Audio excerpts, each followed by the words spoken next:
Okay,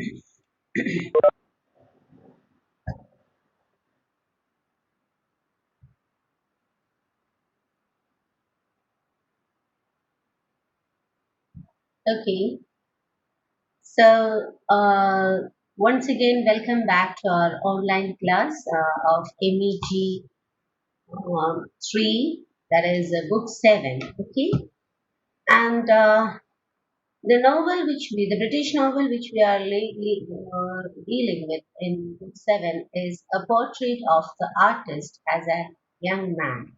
Okay, so please note the name, a portrait of the artist as a young man. Okay, and the name is a little lengthier one, but it's very important novel.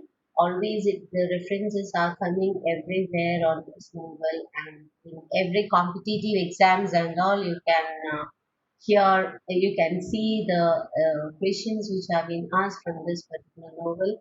Even the starting lines of this novel is very, very important. And please do learn this particular novel in the more careful way. And please remember the name, A Portrait of the Artist as a Young Man. Okay. Now, let's see who has written this. It's James Joyce.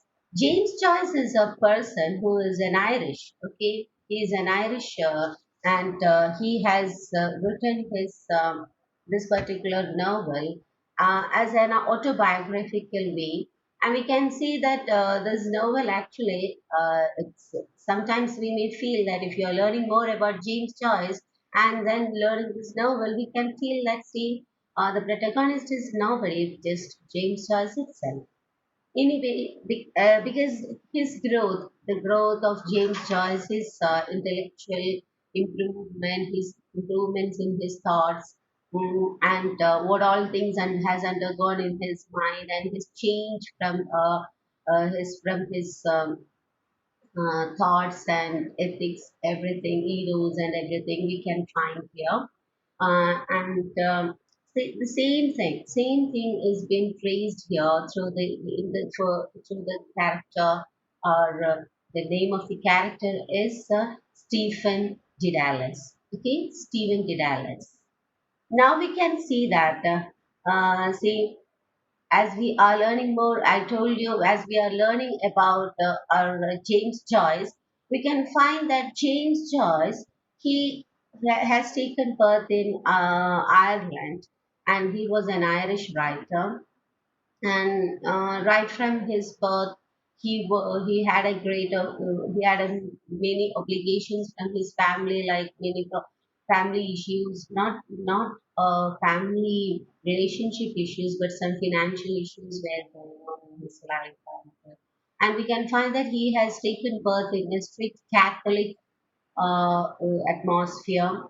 And most of the Irish people at that time, Irish, the whole country was under the Catholic grip of Catholic Church. And but as James Joyce is growing, he could find his thoughts in a different ways, and he had a lot of confusions in his thoughts about the religion, about the things which he learned from the church and all. And so he started to learn. He had many doubts in him, and he just deviated from his religious norms and religious beliefs and all. And we can find that James Joyce is totally becoming an atheist, and he never believed in all these religious customs and rituals and all. And even his mother, when his mother dies, we can find that at the time of the death of his mother, he never prays for her. See, she was about to die, and they all were praying for her, and he refused to pray for her and all. So it was the extent how he rejected the concepts of religion and all. So here in this novel also, he has chosen protagonist named Stephen Didalis, and Stephen Didalis, and his intellectual and his religious his thoughts will be seen in this particular novel. Okay, and this was published in 1916. Okay, in 1916, and so we can say that it is in the late 19th century of Dublin in England. Sorry, not in England, in Ireland, which this particular thing is happening. And so we can't say that whether it is Victorianism or such things. It is in Ireland, but though though it has got the influence of modernism. The modernism, the literary period, we can say that it is modernism. Okay, and we can find this modernism getting into clutches, or modernism which is just thriving. It is crawling inside the society and in the thoughts of people. And as I told you once, what modernism is actually, at the time of modernism, especially in the Victorian era in England, we can find that people have lost their faith. People have they lost their faith in religion. They got a lot of doubts in religion, and the reason was that science was just growing. Okay, science was growing and a lot of discoveries and inventions were happening, and these discoveries, especially I told you about, as we learned part of darkness, we could find a person like, even the writer, that is Joseph Conrad. He is a person who spent his complete life, most the a big portion of his life in sea, isn't it? In voyages. So people were behind such exploration of land, exploration of new things, and they were in an excitement of learning new things, finding new things, and so they thought that, see, yeah, man has the ability to see everything. The only thing was that the religion was keeping us in some shade or shadow, in a veil, and see, everything could be explored by man. See, we are exploring, we are finding things. We do have the ability to find everything and understand. The only thing is that, see, God doesn't have any power. There is no power like God. All the things are there. It is happening in the nature. And the things, just because we are not able to explore it, or the thing is that we are just on the way of exploring it. So everything, it is happening as it and all. The problem is that, see, science was developing, science was catching its clutches on discoveries and knowledge, the heavy knowledges, but it was not able to answer the doubts, answer the mysterious questions of religion. Religion had a lot of questions, and people just believed in, they just gulped it without any notion or without any rational thinking, and without any knowledge of what they are believing. Actually, it was a blind belief that, yeah, God is there, and this couldn't be matched, or these two things couldn't be met, as this didn't grow grow much at that time. That was the problem. Okay, so both couldn't catch their hands, and because they were in the stage of growing. So at that particular time, that is the religious, a lot of religious questions couldn't be answered by the science, which with the growth which it has had at that time. But for the people, the science is growing like anything, and science is discovering and finding new things. And see, people felt like, yeah, they know everything. They are the knowledgeable person, or they know everything and all. So what happened is that this just has broken the faith inside the mind of people, or towards the religious concept, towards the moral ethics, towards everything which was going on. So till that time, people were behind. See, every religious concepts were picked up. Every religious notions and every religious rules were picked up and it was obeyed as it is.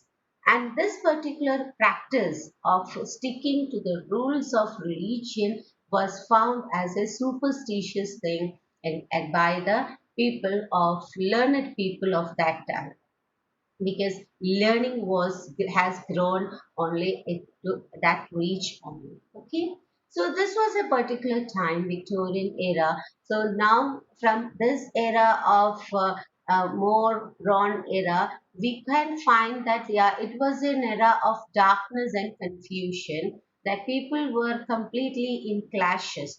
That's why Matthew Arnold, in Dover Beach, his poem Dover Beach, we can find that he says that clinging and clangs of the swords could be seen, that both the ends, that one is atheist and one is religious, believing those who are believers, and they are just fighting with their that in the darkness.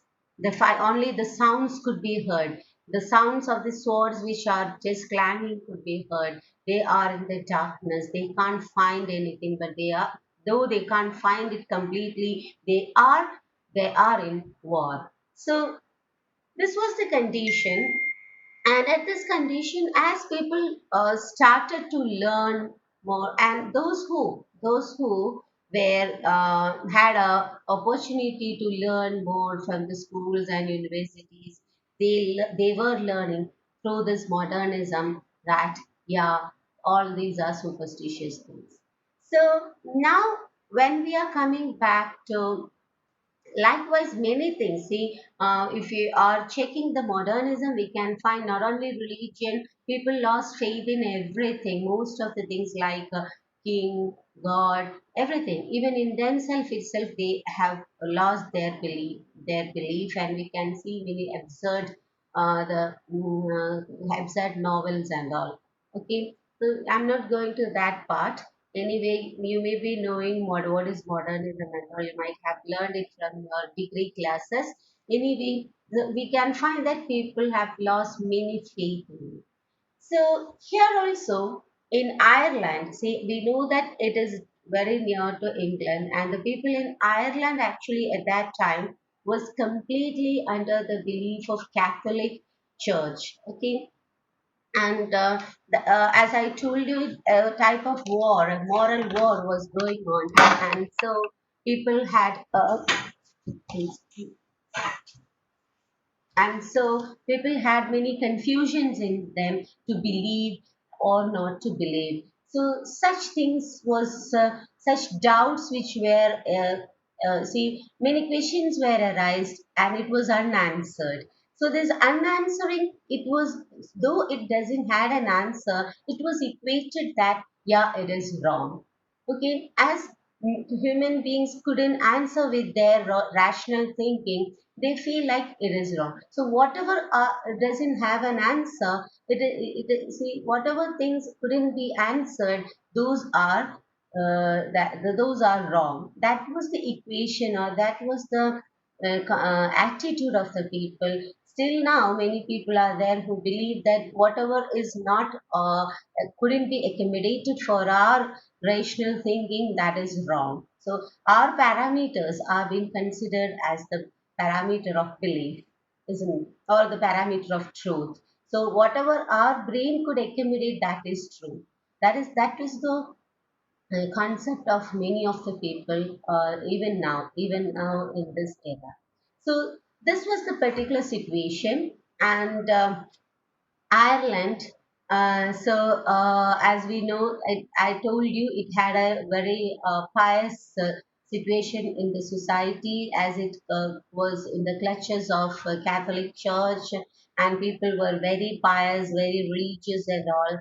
And we can see here in this so James Joyce, the writer, is living in such a situation, and he want to express his thoughts and his growth to the people in the society. And for this, he opted to write this particular novel. And this particular novel actually it is written in a third person narration, and we can find that a new technique is being used here. This is not actually it was a technique which was written by Virginia Woolf, the contemporary writer of James Joyce, and Virginia Woolf, she wrote in the technique of stream of consciousness. The technique is stream of consciousness. So, what is that? The technique itself is telling that it is what man thinks. Okay, it is the stream. It's a stream of consciousness. So, and people are behind that stream. Okay, so what do you mean by that? It's a technique of writing. Writing whatever it comes in our mind. So, it is, you see, just think about what you have taught so far. Okay, from the morning onwards, just think no connection will be there. See, just think what you are thinking, what you were thinking while you are bathing, while you're taking bath. Just think about it. See, at first you might have thought about, and see, today what I have done, I can say. See, at first I thought about the class. Yeah, I have to take my class. Then I thought about my child. Yeah, she hasn't woke up yet. Then I thought about the kitchen. Oh, I didn't do some things in the kitchen, so I have to go there. Then I thought about my in between. I when I was thinking about the things which I'll prepare today, I was thinking about an item in the kitchen which I'll make. And at that time, I remembered my mother. She used to cook it. And then, as I thought about that cooking, that item, I thought about eating it in my childhood and enjoying it. Then I thought about taking it to my school, and my school friends also enjoyed that particular food. And then when I thought about my school, I thought about what my one of my friends, that is Roshni. This happened, okay? And she now she is in London. Yeah, she is in an advertising company. And I thought about what is going on in advertising companies and all. Yeah, in postmodernism we have found that yeah, that likewise then I came to literature. Okay. Yeah, and then I thought about Mickey Mouse, Minnie Mouse, all these things and all those. See, likewise, just I was telling this because this is the stream of consciousness which is happening in our day to day lives, isn't it? It is just going to its own way. So it may be connected and connected. You can just have a connection, a string of connection, but you can't connect any, just it passes that by, you can't connect the end to the first one. It will be entirely different, okay? So it goes like that. That is what a stream of consciousness. It's a quite natural thing which happens in the mind of a person actually. So the writers who accept this technique of stream of consciousness is telling that that is the real natural way of writing, because whatever it comes, it's a style of writing which doesn't have any plot. The plot will not be in a planned way. Say, as I told now, as I told about my thoughts while I'm bathing. See, you can't find a plot there. Okay, so likewise, a whole novel is being written in which we can just walk through. We can just be with the writer and enjoy his thoughts, whatever thoughts he is thinking. Through we can enjoy through his thoughts and through his lives which happens, and just travel through it. And then obviously we can analyze, yeah, what is happening. Okay, so we can analyze, yeah, what type of person this is. What is why this person is the but through the stream of consciousness, a psychological study of this person, his character, his thoughts, his ethics, his notions, all these things could be learned and traced. This is the only thing which we can do. And so this is a type of novel in which we can find that James Joyce is practicing this stream of consciousness, and he is writing this particular novel through this technique. Okay, and actually, this is the technique which our Virginia Woolf used to practice who is the contemporary writer of James Joyce itself. Okay, so if you want a definition like a thing about stream of consciousness, I'll just read it out. It's a continuous flow of ideas, thoughts, and feelings. It's a continuous flow of ideas, thoughts, and feelings as they are experienced by a person. Okay, so it's a continuous flow of ideas, thoughts, and feelings as they are experienced by the person. Okay, so actually, it's a style of writing that expresses this without using the method of our conventional method of description or the narration will be there. Description or conversation style couldn't be seen here. So we can just go through the thoughts. Everything which will be written will be as a first-hand thoughts of the person. Okay, so now let us see what this story is about.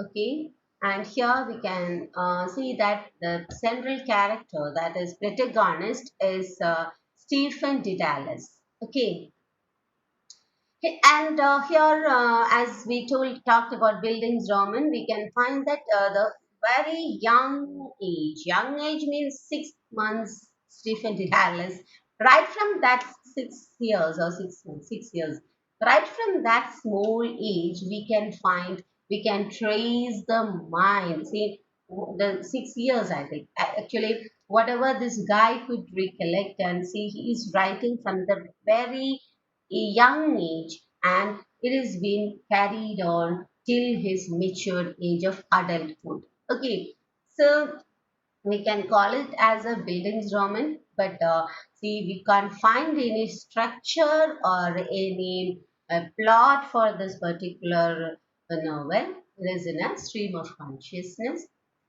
and a boy, actually, in the opening scene, in the first scene, we can find that a small boy named Stephen Dedalus, he is with his father, a very loving father, very loving and caring father.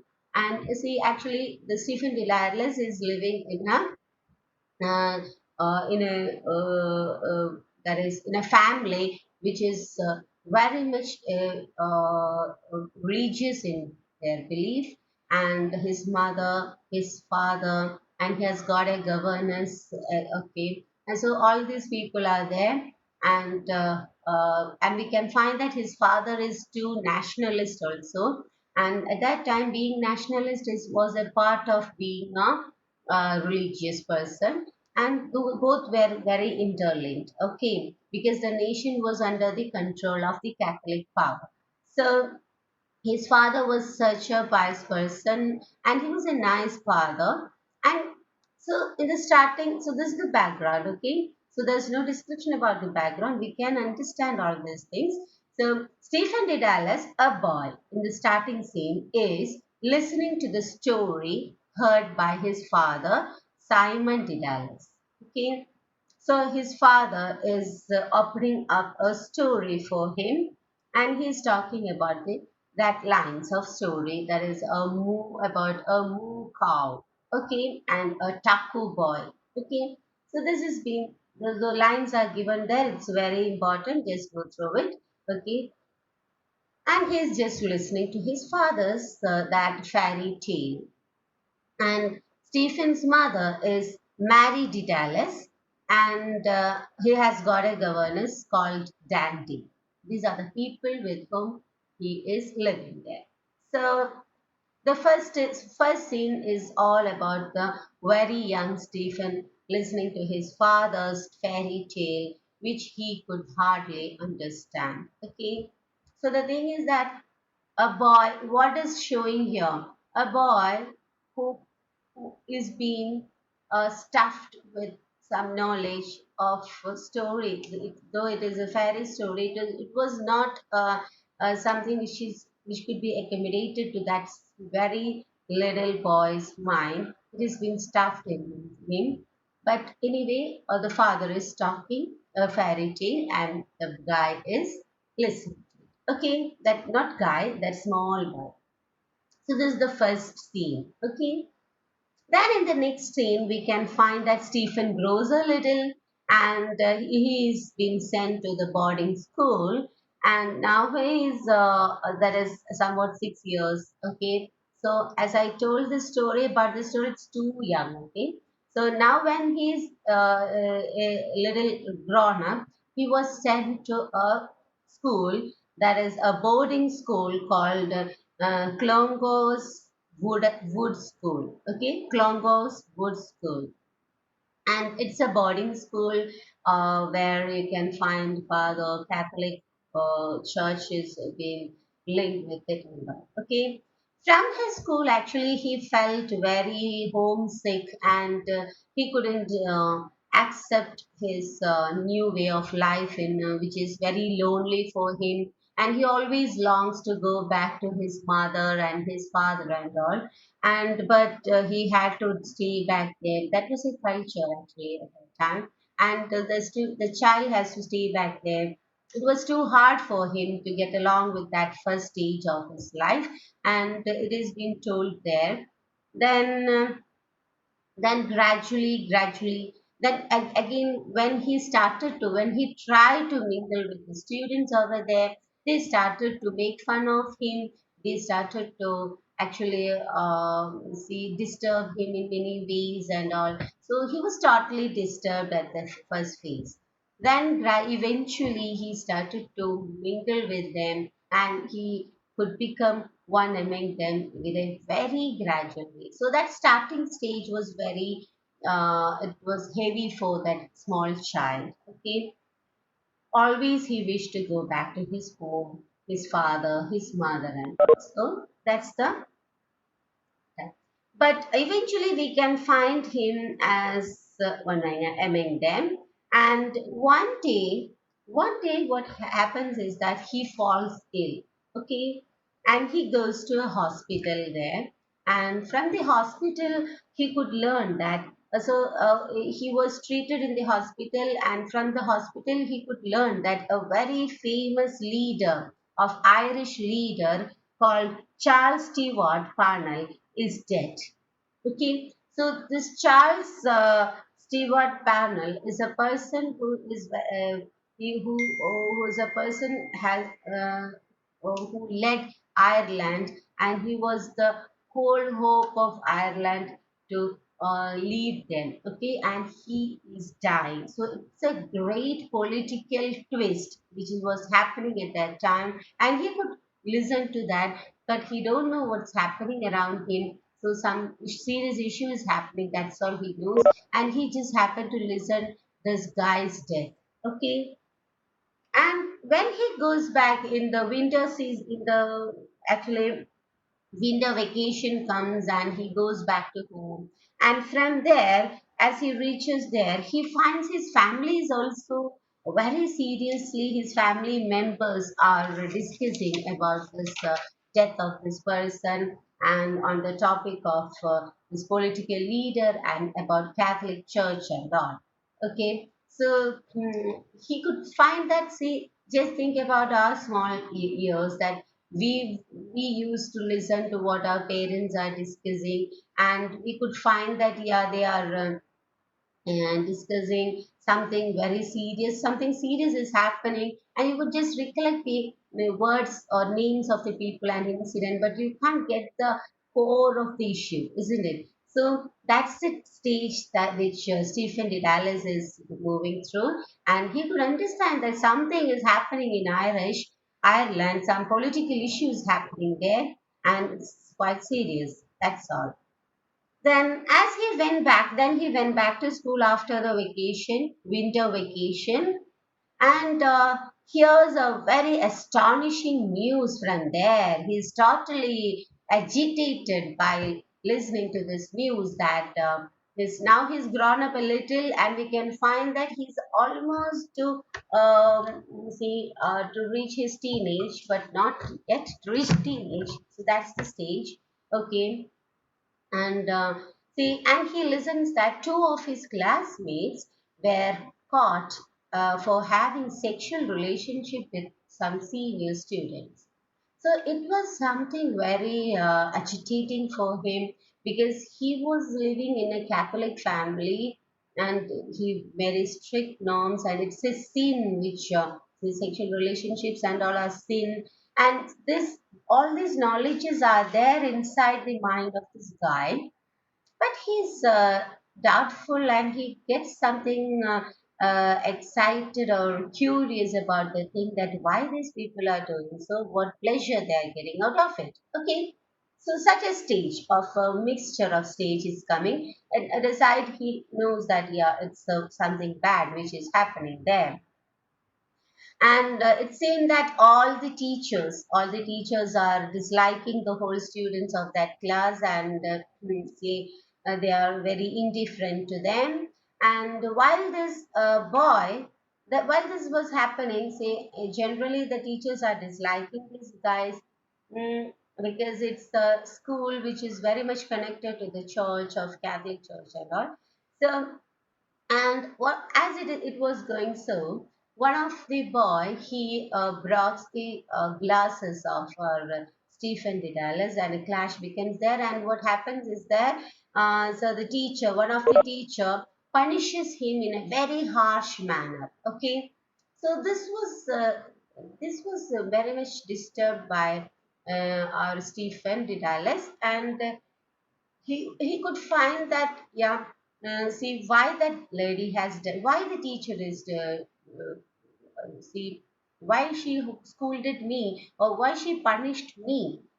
See, I didn't do anything, so something, it's not justice which is happening. So as with the see, we can see that with the persuasion of his classmates, and see, he gets the courage to go to the see rector, and he just complains. Okay, and about the teacher. And actually, he had a feeling of fear inside him that what the rector will say, because he's complaining his own teacher. See, it couldn't be done like that and all.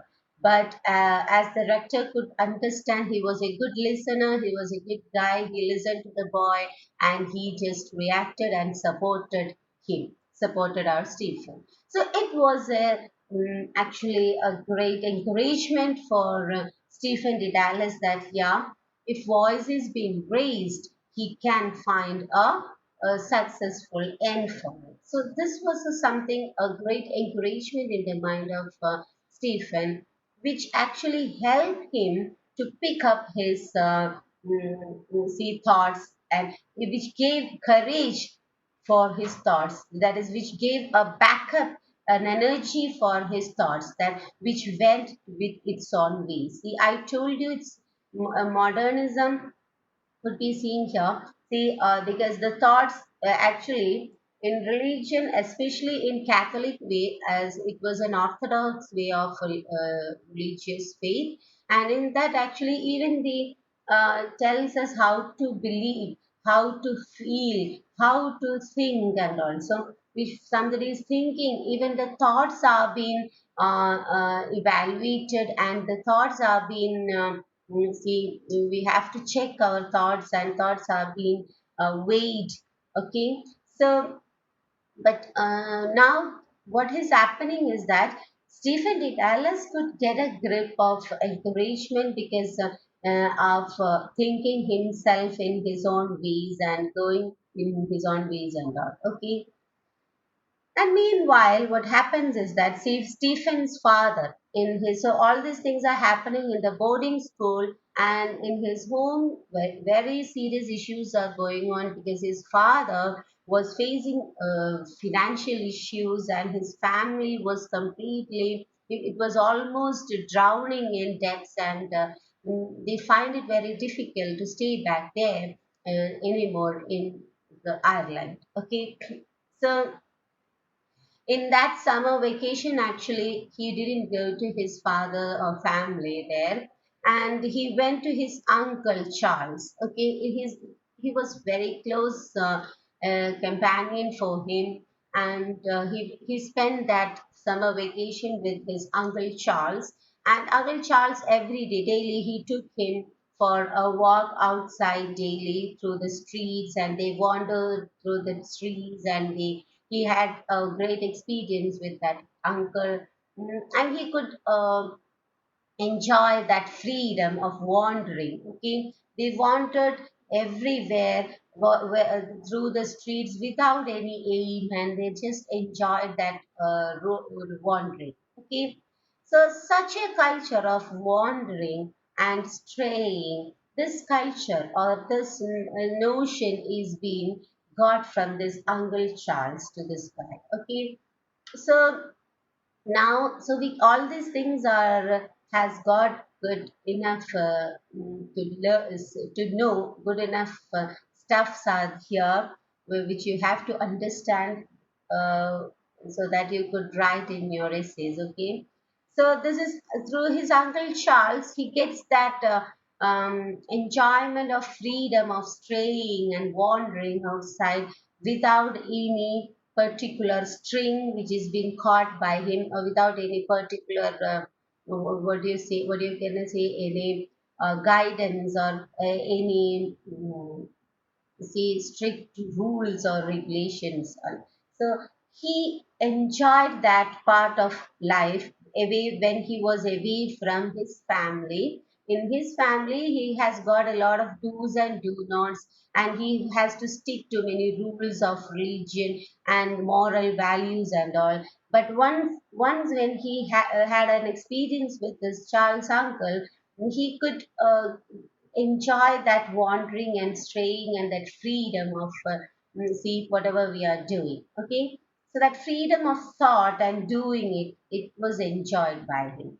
So two portions of life, two ends of style could be seen here. Now it is getting mixed to this guy's life. Okay, now he's growing up, and this is happening. And meanwhile, as I told you, his father was facing a lot of financial issues, and they had to leave that place, and they went to Dublin. Okay, and from Dublin, what happened is that he joined a new school over there, and now he got an idea that see his father is not like other his friends fathers. His father is not much rich as his friends fathers were, and he couldn't understand this at his time of childhood because his father gave him enough money whatever he needed. He was completely guided by his father in all means. So his father was really loving. So now he could understand that how much his father loved him because he was facing such issues and he didn't express it, and he met all his needs in his childhood and all. Okay. And now the guy is grown up much, and now he is being joined he joined in a new school in Dublin, and from there he's a changed boy. Okay, he concentrated more in studies, and also was quite interested in writing and acting in the school theater and all. But as the things was going on like this, so he is a changed person. He was totally changed and concentrated in studies, and he was quite appreciable among the fathers and you see among the church people and even the school teachers and all were liking him. So such a impression was there. But along with this, he met a lady, a girl called Emma, and he fell on her, and he started to flirt behind her. And now he's engaged in flirting time, spending time for her, flirting her, and we can find that even he has written love poems. A love poem was written for Emma, the girl whom he loved. Okay, so here we can see the change of passion. That is, passion is growing inside the guy. This happens is quite natural for every guys, every boys and girls in this particular time. And but see, his way of attraction was entirely a different one because anyway, he loved that girl. He loved her till his. See, we can find that till the end of this novel, we can find that he loves her, but he can't get her actually. But he loves her and all. But and But and her name is Emma, okay, Emma Clary.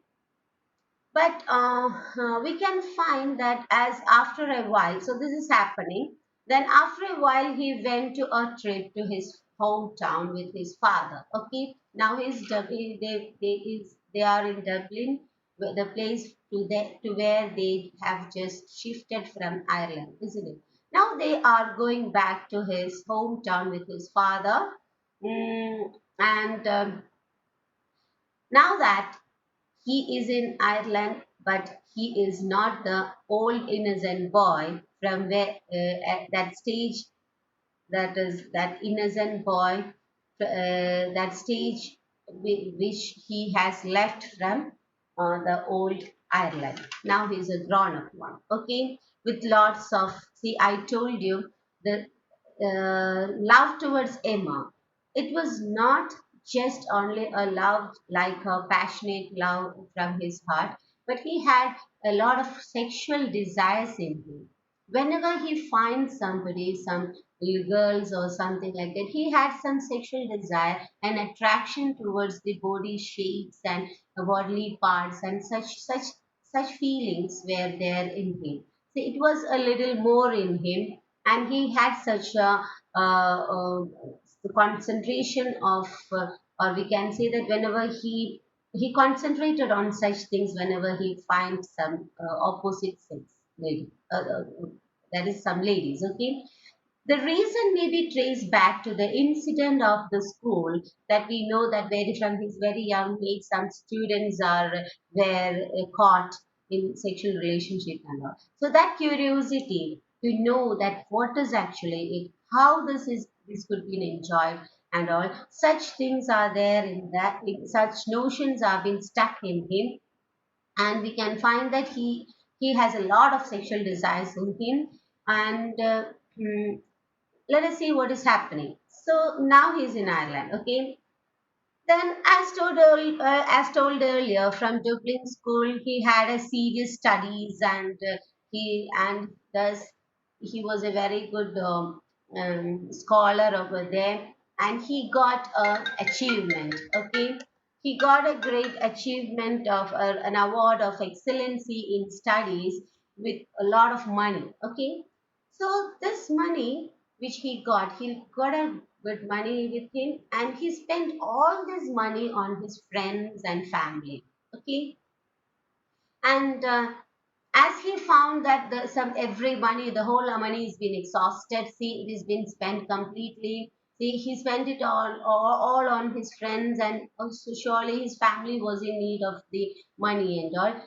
Now the whole thing is being exhausted. Now he doesn't have money with him, and he feels that, see, I didn't enjoy anything. See, I didn't get the money to enjoy for myself. Everything is spent for others. See what is happening. Okay, he got frustrated. Now that he has got some self desires in him. So this could be seen. There's a change in the boy. Okay, the boy is gradually growing.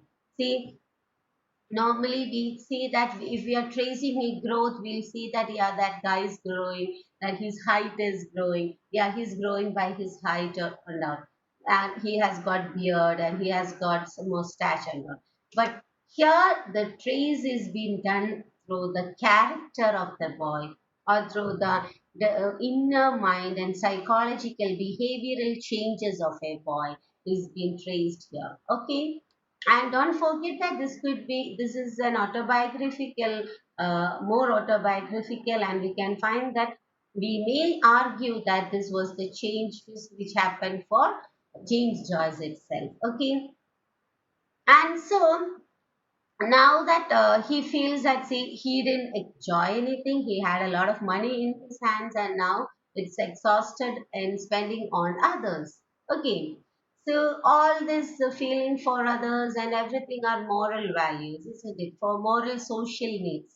And he finds it as, no, it's see, I want to enjoy, this is myself, my self desires are there. Okay, and this frustration, he got frustrated, and this frustration called for his sexual desires again. Okay, so now he thought that, see, he didn't enjoy anything. all his money is been exhausted. He got a good amount of money and he didn't enjoy it. And this feeling is growing. In order to satisfy this frustration or in order to settle this frustration, he found that his sexual desires could do it. Okay, and now he is finding to satisfy his desire of sexual desire, and he just selected to go for some, yeah, go to prostitution, prostitutes. Okay, and we can say that he keeps a relation with prostitutes, and he goes there the first time, the first event, that is the first time when he enjoys his sexual relation with a lady, a prostitute at Dublin. So after that, just after that incident, he happened to listen to, or he happened to participate in a religious retreat of 3 days. Okay, and in this retreat, he listened many sermons, many speeches, religious speeches, and he listened about the sin that people do, and about that is the hell. That is what whoever do sin will be taken to hell, and punishment, the punishment and the suffering of the hell. All these things he heard in one portion of the sermon, or not, and the religious, in the religious retreat he could listen that these listen about these topics. Okay, and this gave him, see, this gave him a great feeling of guilty. By listening this, he felt so guilty, and this feeling of guilty took a decision inside the mind of this guy that now he won't go for anything. See, now it's enough that he had thought a lot about himself, and he had thought a lot about, he just stick on to the pleasures, whatever instincts came inside him. Now he is gonna change completely because he don't want to go to hell. So by this and he changes. Okay, he changes and he decides that he will accept and admit his sins and in front of God, and hereafter he will live a more careful religious life. So by this incident, see, we can find that in this particular juncture, we can understand that Stephen Didalis is having great faith in him about God, sin, hell, all these things, and he is a person who loves to be. He knows, he believed that a day comes, a day of judgment will be there, and after that, an unending day will be there, an unending life will be there, and this is a temporary life and all. And so whoever do sin in this temporary life will be caught, punished in the permanent life, that is after the death, and whoever is doing good will be caught, will be rewarded with paradise and all. So all these notions are there inside him. Actually, he believed that, he knows it inside him, and whenever he was in a stage of rechecking it, and whenever somebody tells him, or somebody reminds him about all these things, he is getting changed, and he don't wanna become a guy completely who caught in this, that is a that is in the that is caught, was completely in among the person who are listed in the people of sin. So this decision, but we can't see that in his life this decision is not staying much. As time passes, we can find that this decision is getting deteriorated, it becomes weak and it deteriorates, and his mind was caught with lots of doubts. Okay, now that he's grown up, and now he gets a lot of doubts in him. That is why he couldn't stick on to the pleasures of life. He has got a lot of pleasures, especially sexual pleasures, and also he had an affinity towards money spending. And why he can't enjoy it? why it is being deprived or denied for him, and many other doubts are there. So this is an imbalance in this guy. Okay, so thus he started to ignore, gradually he started to ignore the religious knowledge and started to live his own life, way of life which he phrases, okay, and which could satisfy his pleasures and instincts. Now he started to commit many serious sins, like you see, the sins which was called as sin by the religious people and the society. He started a deep relation with prostitutes. He went continuously. He went with prostitutes, and he enjoyed sexual relations with them, and he enjoyed everything, whatever pleasure he had, he enjoyed. And he enjoyed women body, especially. See, that's the pleasure, that's the instinct in him. Okay, he started to commit serious sins. Okay, then, by watching this, his director called him, okay, and persuaded him to become a priest. He told that, see, you are not doing the good thing. You are gonna become a very, see, completely destroyed or spoiled one. So please come and join and become a priest. So, and this, I told you, this persuasion makes him to change his mind for a little while, but his passions are not allowing him to stick on with such religious things, okay? And soon he realized that to become a priest is a little bit difficult task, actually, of holding up all the instincts in him.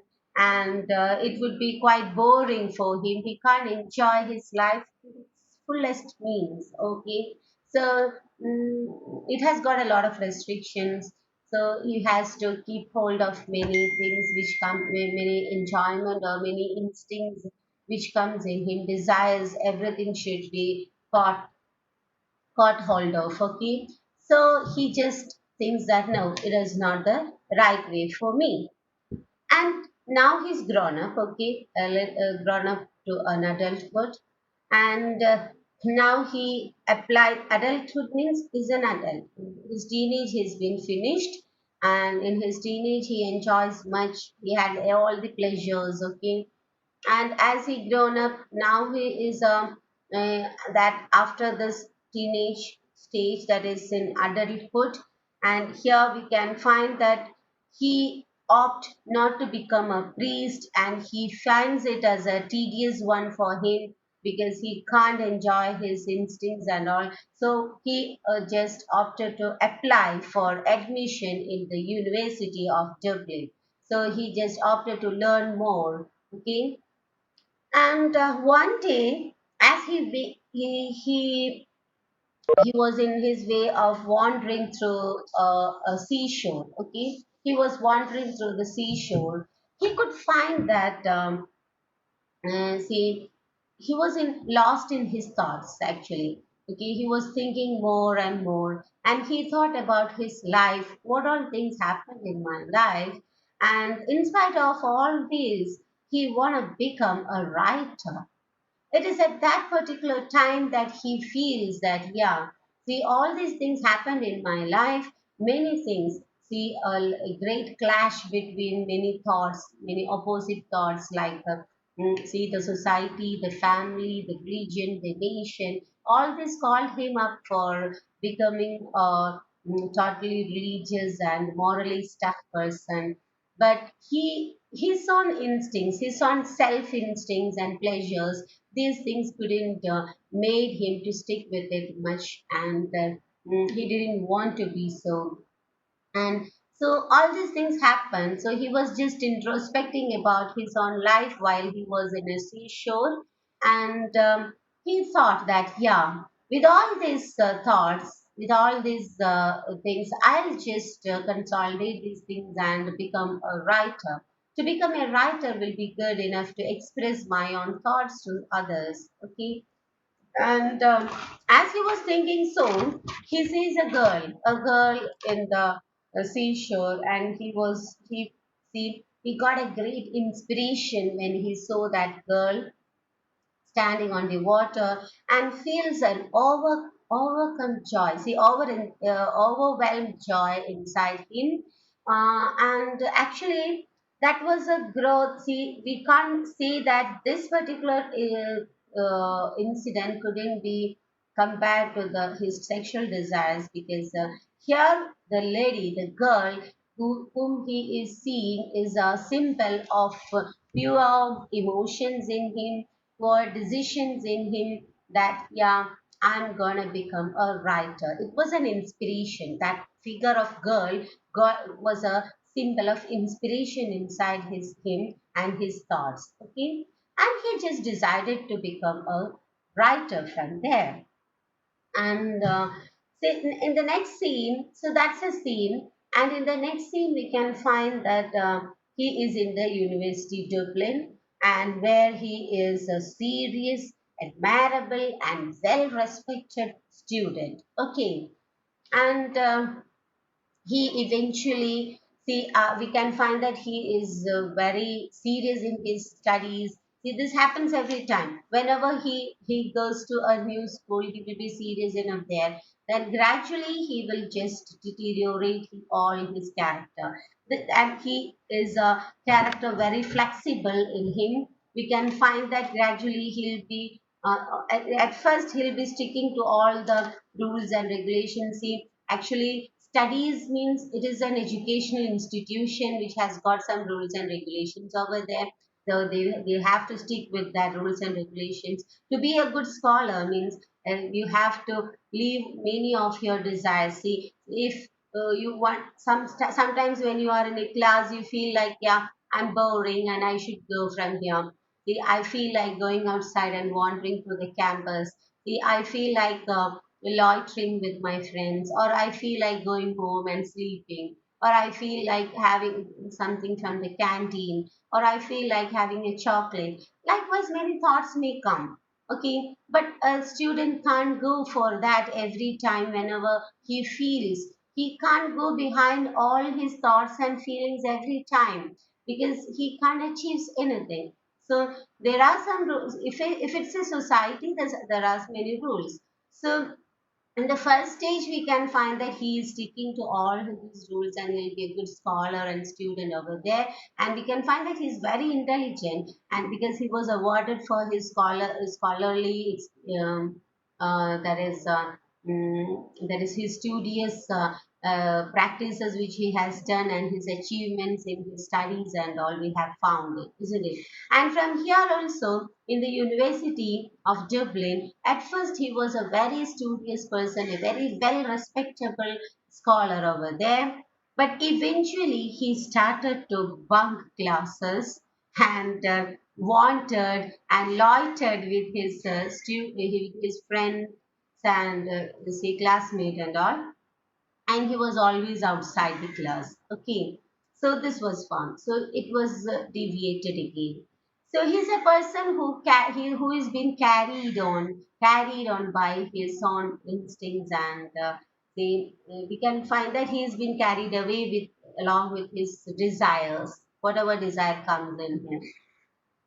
And from there again, he was in memory of Emma. When he was once in a university, he again his memory of Emma the old lover came. I told you he is remembering her love is a actually that's a mental love towards Emma than the many relations he had with many girls or many ladies so far we know, and he gets attracted with women and their body beauty and all. But Ima is a girl whom he loved mentally, and his earlier love, and he wrote again. Once again, we can find that he's writing a love poem for her. Okay, so it is the poem through which he is expressing all these things. So we can find a hidden writer in him.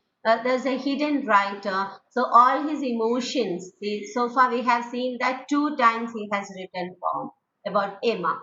So That was his passion, that was his expression of love or expressions of emotion which was there inside him. And those emotions were expressed through poems. So, two times he's writing poem, and by this we can understand that he has got an ability of a, or he has got some skill of becoming a writer. Okay, first writer. Okay, then. And finally, and now we are going to come to the end of the novel. So, and finally, in the end of the poem, we can see that um, he left Ireland and went to become a writer. So why he left Ireland?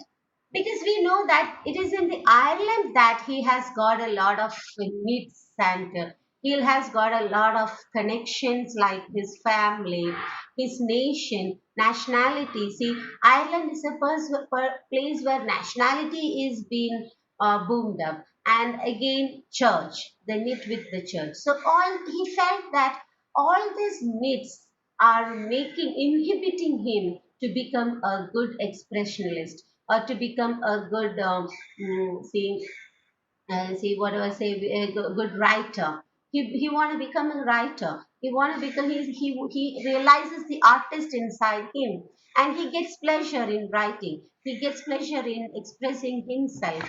So he desires to become an artist, and he decides to become a writer. And for that, he understands that, see, all these do's and don'ts and all these notions and ethics and every rules and regulations which have been imposed upon him, and all this background of Ireland, which has a got lot of needs of family in it, national need and church religious need, all these things will be an obligation for him for his right way of expression, and he need a freedom for it, he need an isolation for it, that he could express himself with all his freedom of thoughts and with all his expressions in it. So, for that, he opted to leave the whole Ireland itself, and he is just at the end of the novel. We can find that he is going away from Ireland. It has been not been told that where he is going, but anyway, he is leaving behind Ireland. The thing is that not because it's Ireland, because it's just because it's a place where our writer is experiencing a lot of needs and obligations, which will be an obstruction for him to become a good writer. Okay, so this is all about the novel. So far we have seen that the novel, we have seen the small child, even when he was the small child, how was he was enjoying his father telling a story to him. He was under the cozy clutches of his father and mother, and he was enjoying their warmth over there. And then when he was separated from there, he was taken away from there, and he was see, totally confused when he was once separated to the boarding school. From there he longed for that coziness, he longed for their warmth of mother family, all these things, but he couldn't. Then he just adjusted, and what happened is that from there he got friends, and from his friends he got new notions. So now he's out of his family. Now so far his family has given him some notions, and from that he is out of his family, and he is exposed to many other concepts of people over there, and the students who are living over there, their culture, their way of life, all these things are being mingled, and he has got a lot of doubts inside him. And he happened to see an incident of the students of his seniors and his classmates. The sexual relation is being explained, or we can say that James Joyce has used such a piece of incident to say that that's confusing, that conflict of that religious concepts and the desire, the passion and the desire of people is being mixed there. Okay, so that a mixture is coming, And that purity of the pure, pious mind of the Stephen Dedalus is being mixed with such notions and such curiosity that why his friends are, why they went for it, and what pleasure is that, and what sort of pleasure is that, and inside him also he thinks of enjoying such a pleasure, and he was curious of that pleasure. That's the thing. Okay. And then after that, when he was once grown, and he gets an opportunity, that he gets money in him, and he gets freedom of to move in the society, he mingles with the prostitutes, that in order to satisfy his passion, and he becomes a drunkard. He drinks much, he enjoys the bodily pleasure. All these things are happening, and likewise we can find that in between, when he is being exposed to the religious notions again, about when he heard about sin, punishment, all these things, he is reviving his mind. He changes his mind. He decides to stick on to all these religious notions, and he don't want hell, and he decides that, yeah, I want to get heaven. Okay, so for that I'm just denying all these temporary pleasures of life. But then again he gets fed up with this, that is when he becomes so pious, he can't get enjoyed, or he can't get satisfaction for his desires, so he feels he gets fed up with all these things, and he gets bored.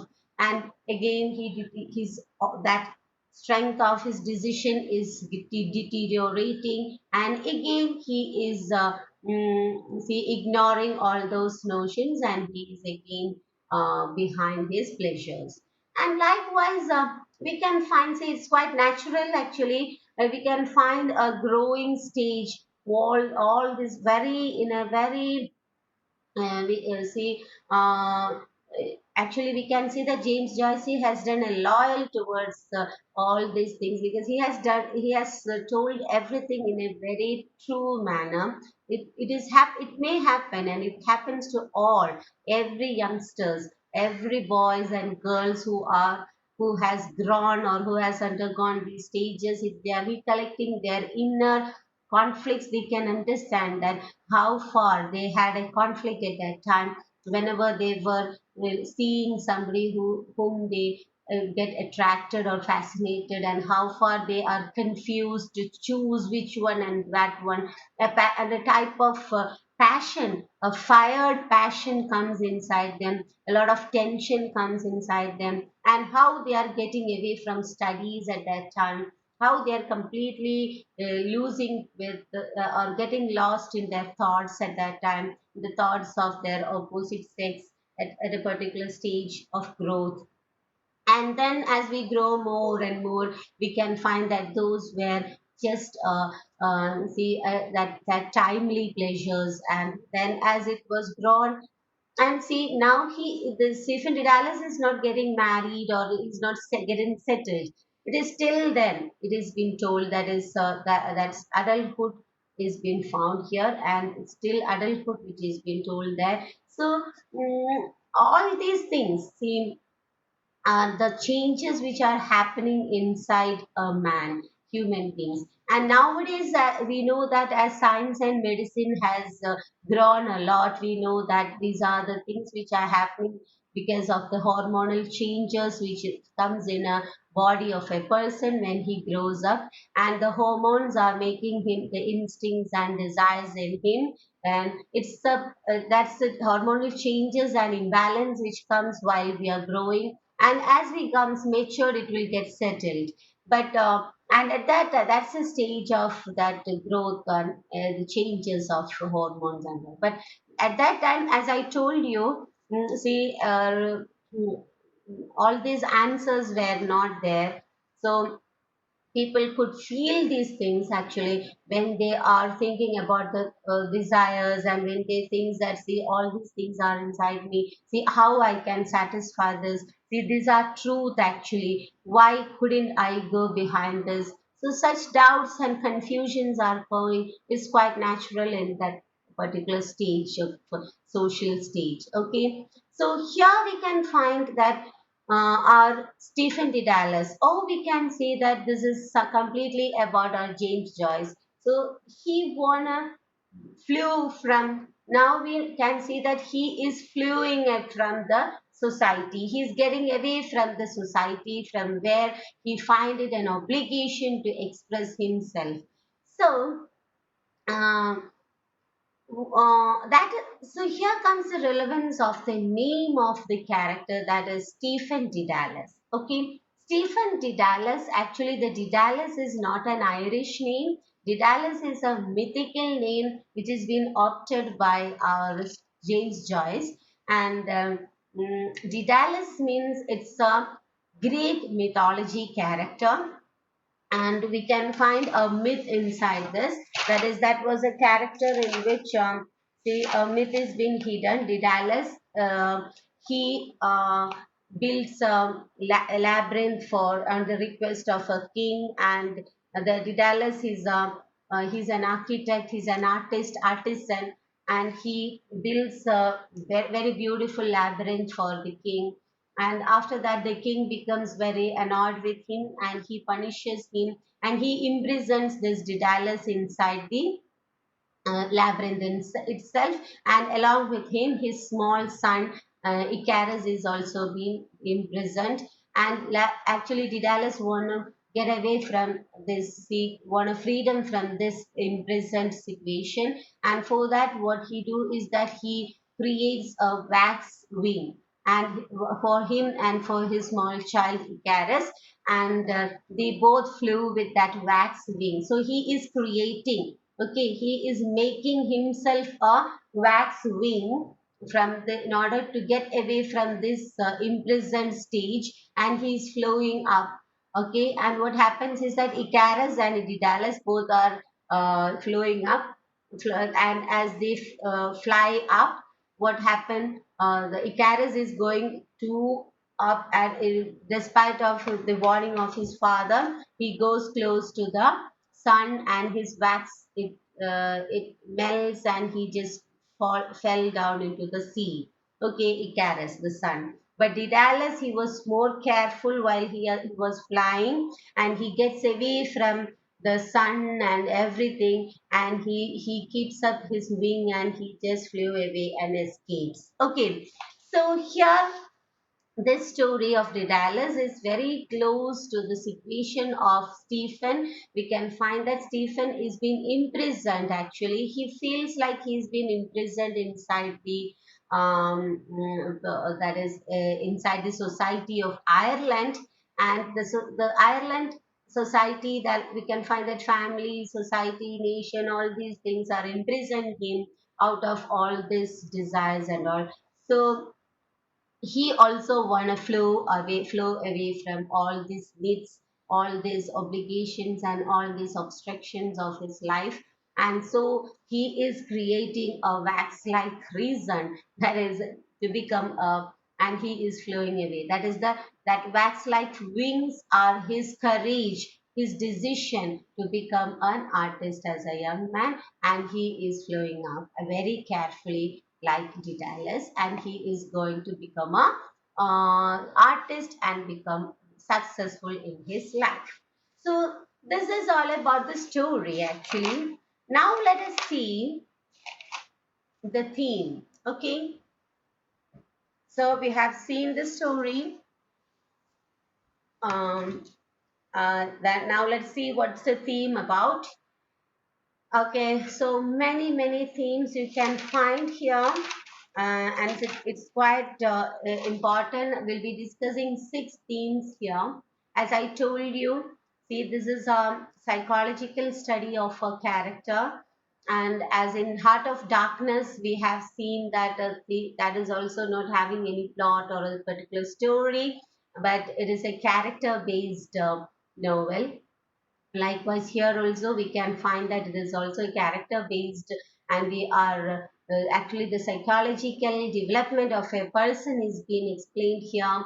And we can find that how the intellectually, and religiously. Okay, so both that mixture of intellectual thoughts and religious thoughts both are being mixed in a person, and how a person is struggling and a person is having conflict inside him with all these mixture of his notions and mixture of his ideas and thoughts, and how is he is copying it up and how he's growing with all these exposures and how he is reaching his adulthood, and finally how that person is achieving his own that is passion or his own profession, which is his aptitude, that is right to becoming a writer. Okay, so these are the things which we have seen. So let us see which are the themes which could be explained here. And see, I would suggest you to write it down, note it down whenever I am talking about the themes and all, or when I'm talking about some points. Please take notes, okay? And the first theme is identity. Okay, identity. So, what do you mean by identity? See, identity means a self. Actually, we know that ID card and all we say that what is identity? Who a person is, that is identity, is it? So, identity talks about who you are. Who are you? Okay, so actually, the main theme of this particular novel is identity. We can say that Stephen Dedalus is thinking about who he is and what he is, what for he is in this life, and why he is so. So such questions of about him, his own identity, astitva. Okay, his own identity is being discussed here, and we can see that. So let us just say something about the identity, the theme, that is the novel portrays the character of Stephen Dedalus here actually during his formative years, isn't it? And how he is gradually growing up with lots of changes undergoing in his life with consciousness and self-awareness. Okay, so he's growing and he's getting some consciousness inside him, and self-awareness about himself is being happening there. Okay, and the story tells us eventually that how an artist is struggling to become an artist. Okay, so all these things we can find that the character is struggling, and so far he was struggling in his earlier stages to become settled as an artist. Okay, and we can find a change in the identity also as he moves. So in the first page, so while we are talking about identity, we can trace the changes of identities which happens in this time. We can't say that a person has got a single identity. So here because here in the case of Stephen Dedalus, in the starting stage of the novel, we can find that he has got an identity of a pure, pious child under all the warmth of his father and mother. Then when he was out once in his boarding school, we can find that he's making his own identity over there. Some guys are asking him that who is your father?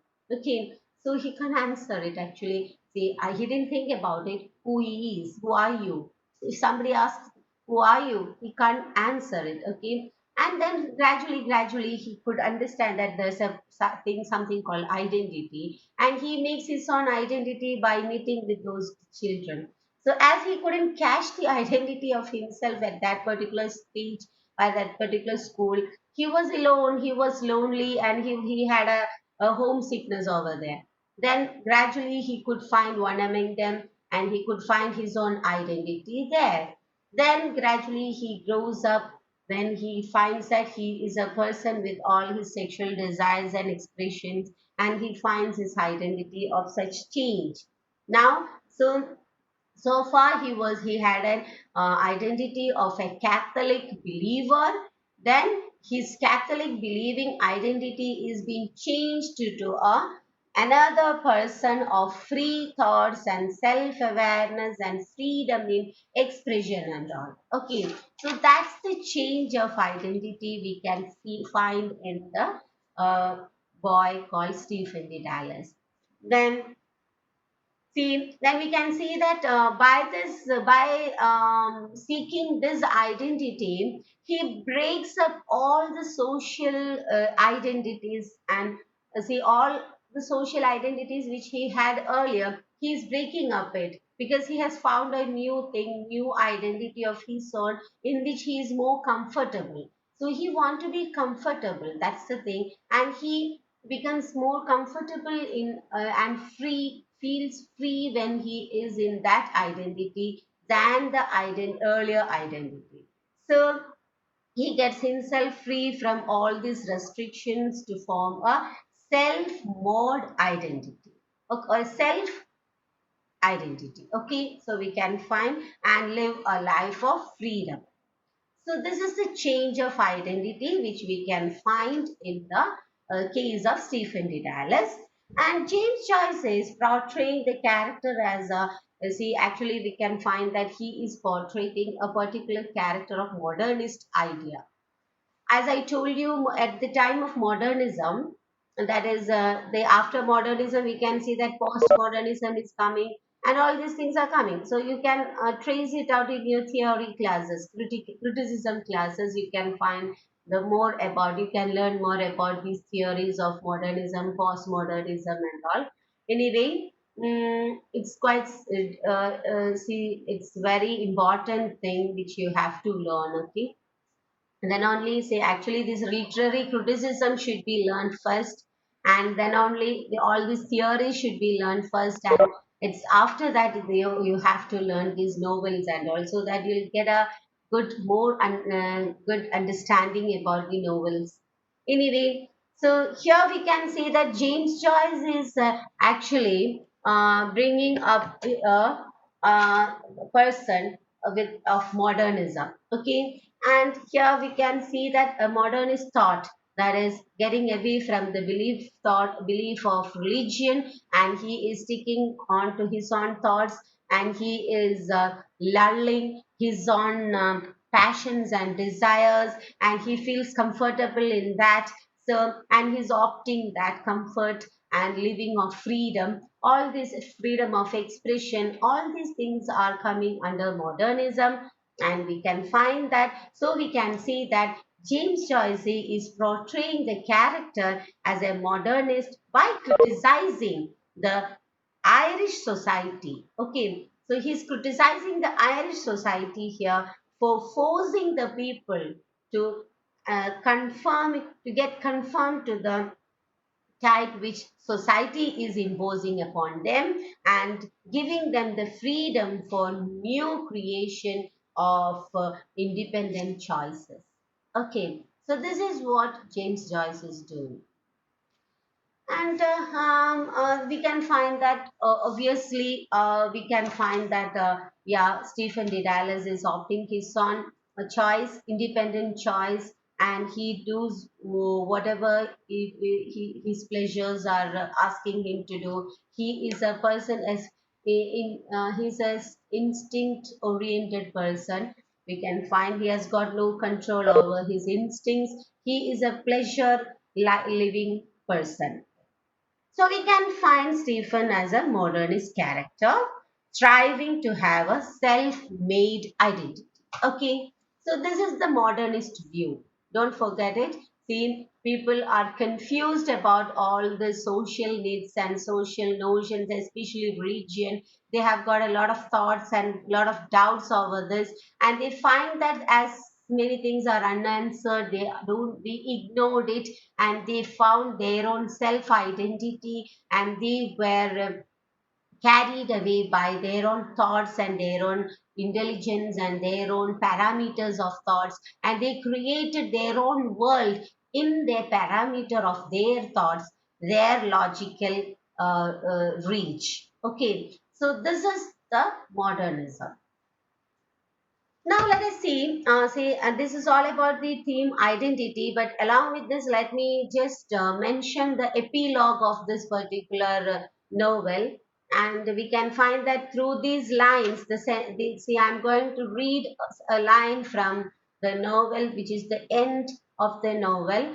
Okay, the last lines of the novel. Let me read it out. Please listen. Welcome, O life. I go to encounter for the millionth time the reality of experience and to forge in the smithy of my soul the uncreated conscience of my race. Let me read once more.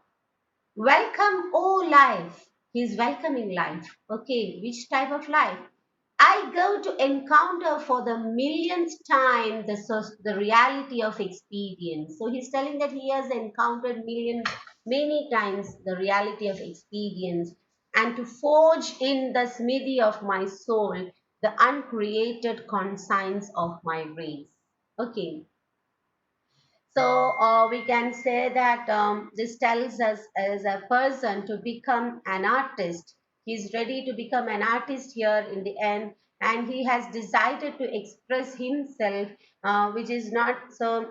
He want to become an artist, and this decision he knows that it is not gonna accepted by the society or the religious society or whatever he is gonna discuss in through his books. Okay, so he want to flee from here, and he want to create his own identity for it, self identity, away from an isolated identity, which away from all the earlier identities which he had. Okay, now let us see the second theme. The second theme is all about the development of individual consciousness. Okay, now 1 second. Please wait 2 minutes for me.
Okay.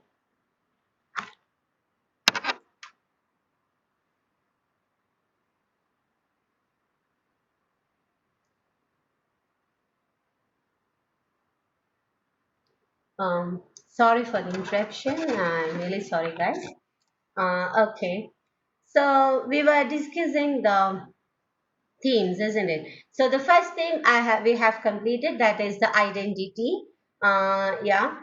And the second one is the development of individual consciousness. Okay.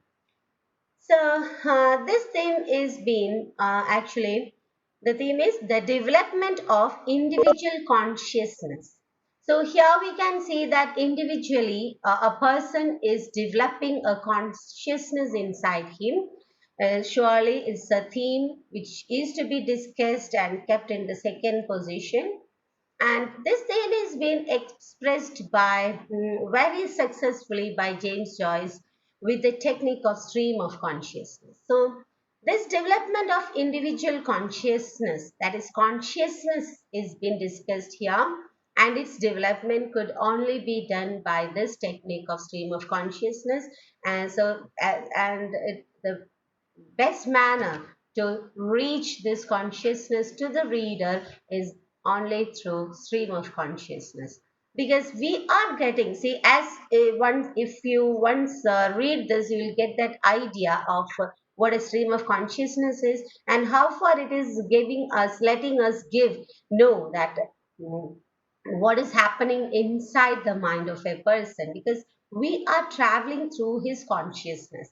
So we are entering to the consciousness of other person, and we are traveling through his consciousness. So that's the better method to make others understand what is happening inside the thoughts of a person. Okay, so this has been done very beautifully in this particular novel. And in the chapter 1 itself, from chapter 1 itself, we can see that Stephen is able to describe his world only in simple words and phrases. So in the starting chapter we can find that he's just uttering some phrases. It's that small stage, from that small stage he is doing it. Okay, that he is uttering some phrases and words, simple words, and as he is listening to his father's story, he is just listening to it and uttering just phrases or words. So all his feelings and emotions are entangled at that time. We can find that his emotions are being sorted. It is being entangled, twisted, many doubts. See, what this guy is talking about, some fairy tale. What is this all about? All these emotions and expression, without any expression, it is there in the very young age. So, right from that age, the development of the individual consciousness is being traced here in this particular novel. And later also we can see that in his teenage time, that is his influenced by the religion, his mind is more matured and was able to think in a clear way at that time. So there's not entangling. As he grows, at his very small age he has got an entangled thought. Then as he grows to a teenager, he gets a sufficient scaffold from his religious background, and many of his thoughts entangling is being made clear, and he has got a clear expression of thought there. And so that's his starting of teenage, we can see. Okay, and that's why he is getting back from all his sins and he's ready to revive himself and all. Okay, so but then as he grows again, he finds that all his faith in him, all the clear thoughts in him, the, is a blind faith. Okay, and again his consciousness is getting a twist, and he finds that that clear thoughts so far in him is a blind one, and he has got some strong emotions inside him, strong desires inside him which he is suppressing. So this is a blind faith, and it to sticking on it is not his own expression and all. Okay, and he had a great see conflict inside him, and and he feels that the religion has got a great hold on him, and that he couldn't think in a complete practical manner because of this. Okay, so this again is disturbed. that is development is happening of that individual. Okay, then it is in the final chapter we can find that, so this twist is happening and happening, then throughout the chapters we can find that scene, there's entangling again, very mixed up emotions are there inside him, and it is in the final chapter again we can find that he's settling back. So in his earlier teenage, he settled, he had a clear thought of religious thought. Then again, disturbance came inside him, and it is just again entangling, and many confusions and many doubts and many the confusion that were to get settled, which is good for me, which is right for me, and all these things are happening. Then again, in the final chapter, we could find that it is getting settled, and he's been getting decided to become, as he consolidates the thing is that he has got the maturity to consolidate all his thoughts and started thinking in a practical way, and he gets settled there. And towards the climax, James Joyce presents before us the portrait of a young artist, isn't it? He is presenting us a young mind, a portrait of a young mind with with an intention of becoming an artist, an expressionist that has been developed emotionally. So a portrait is being presented at the end, a portrait which is being developed emotionally, intellectually, and most important thing is that artistically. Okay, so this is the development which could be traced through this novel, and we can find that James Joyce is carrying us throughout the development of individual consciousness. Okay, and in the end, we can find the complete developed person of intellectual, emotionally, he's settling. Intellectually, he is settling, and he is settling with a profession or a decision what he is, and it is the artist. So we talked about identity. He settled in the identity of an artist, and individual consciousness. His consciousness is settling in the form of an artist. Okay, so see, we are not talking about right or wrong here. Anyway, the conflict inside the person. See, we can't say that which one is right. His earlier one is right, and now he's committing wrong. Not that. See, that's not the discussion. The discussion is that all the confused stages are getting settled in our grown up that age, and that's how a person is being fixed in his personality. Okay, and so he is so. Then now, after fixing that a personality at a particular stage of grown up developed stage, and a person accepts it, that is, this is my developed stage, then after that, to break it and to disturb it or to make a twist again in it is a difficult task for a person. So far that we know that even the interference of the priest, or even the interference of his father, or interference of many other things are making many disturbance in his thoughts. But when once a person is settled in his grown up stage, that is in his developed form, that settlement is becoming a rooted one, and that person will become a personality of that particular conscious mind. Okay, so this is the psychological study of development of the artist as a young man, that is Stephen Dedalus. Then next theme, okay, write it down. Next theme is the dangers of religious extremism. So here, through this novel, actually James Joyce is again, he is attacking on the dangers of religious extremism. He's talking to the through the Stephen Dedalus. We can find that he is Stephen Dedalus. The character is being exposed or imposed by an extremist way of religious concept, and more than making him to believe the things, making him to realize what is truth, it was being imposed upon him as a blind belief.